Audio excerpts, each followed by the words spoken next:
Panawagan po namin sa mga magulang, bantayan niyo pong mabuti ang inyong mga maliliit pang anak. Huwag po silang hayaan na makakuha ng kung ano-anong bagay at baka humamaya ikadisgrasya pa nga nila ito. Tulad na lamang po ng insidente sa Corondal, South Cotabato kung saan may 2 bata po ang aksidenteng nakainom ng thinner ng pintura. Ayon po sa nanay ng isa sa mga biktima, baka raw na pagkamalang tubig ng mga bata ang kemikal dahil nakalagay daw ang mga ito sa bote ng mineral water. Di pa naman matiyak kung saan ito nakuha ng mga bata.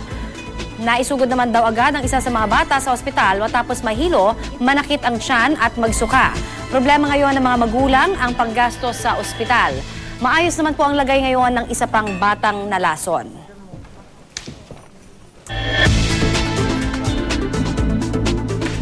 Nako, mga kapuso, may ilan ho talaga tayong gamit sa bahay na pwedeng maging sanhi ng pagkalason. At kaugnay po niyan, makakausap natin dito sa studio si Dr. Gia Sison, ang ating internist na makakausap ngayong hapon. Doc, welcome back. Kumusta ka na? Hello, Ivan. Hi, Connie. Hello, Good Doktora. afternoon. Unang-una, isa-isahin natin. Ano yung mga gamit sa bahay na dapat itabi ng mga magulang sa hindi naaabot ng mga bata? O ito kailangan yung mga cleaning, mga household bleach, yung mga kerosene, yung mga panlinis.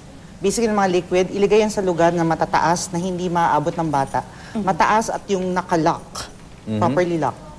At huwag ilagay siguro dun sa aakalain ng bata, ano? Correct. Properly Ng mga labeled, ano? container, Yes, oo. agree.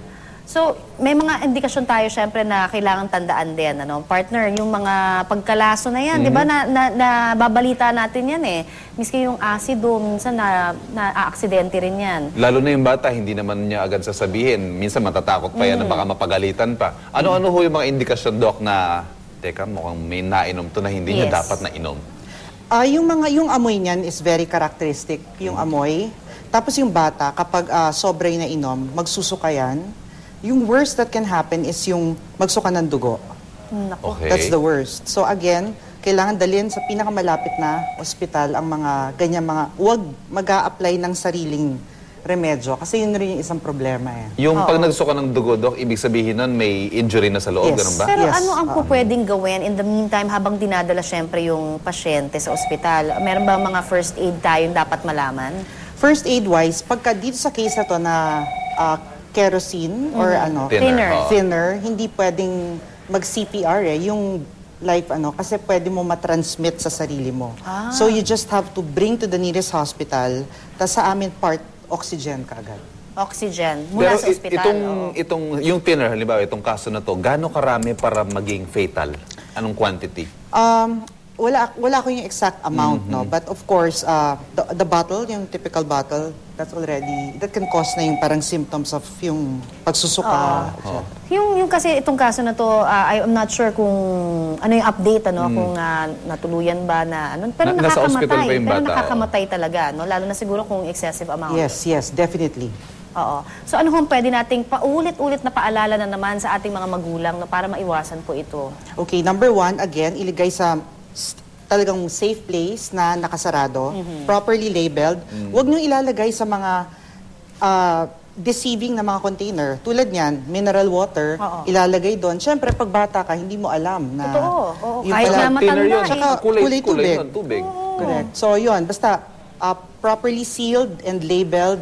And of course, ilayo nyo yung mga bata dun sa areas na alam nyo na nandun yung mga... Or maybe makakatulong kung medyo mas malaki na yung mga bata, no? At nakakaintindi na sabihin na kahit may label pa yan, kahit na nakatago pa yan, wag na wag iinumin at wag paglalaruan. Correct. Para yung at least makatulong. Doc, yung first aid ng mga egg white, mga... Hindi pwede yun? Hindi ba pwede yun? Applicable yun sa mga ibang nai-ingest, but not kerosene or thinner. Okay, thinner. So, yung egg white yun, kasi nakikita natin tuwing bagong taon Diba yung mga Sa sawatusi? Yun lang ang gamit talaga ng egg white. For that type of poisoning. Okay, so malinaw yan kasi minsan baka mamaya yun din ang gawing Baka meron pang remedyo. sintomas, Doc, maliban sa pagsusuka. Masasaktan din ba ang bata dyan? Sasakit ang tiyan, may hilo? Tama, sasakit ang tiyan, hilo, hirap huminga. Ayun. Kasi sa bagay yun That's why oxygen agad. Alright. Okay. So, nako, sana po hindi na tayo kailangan pa magkaroon ng ganong mga balita. Incidente Nakakalungkot. talaga. Kasi Nakakalungkot. totally preventable yung mga ganong klaseng mga aksidente. True. Maraming salamat muli sa iyo, Dr. Gia Sison.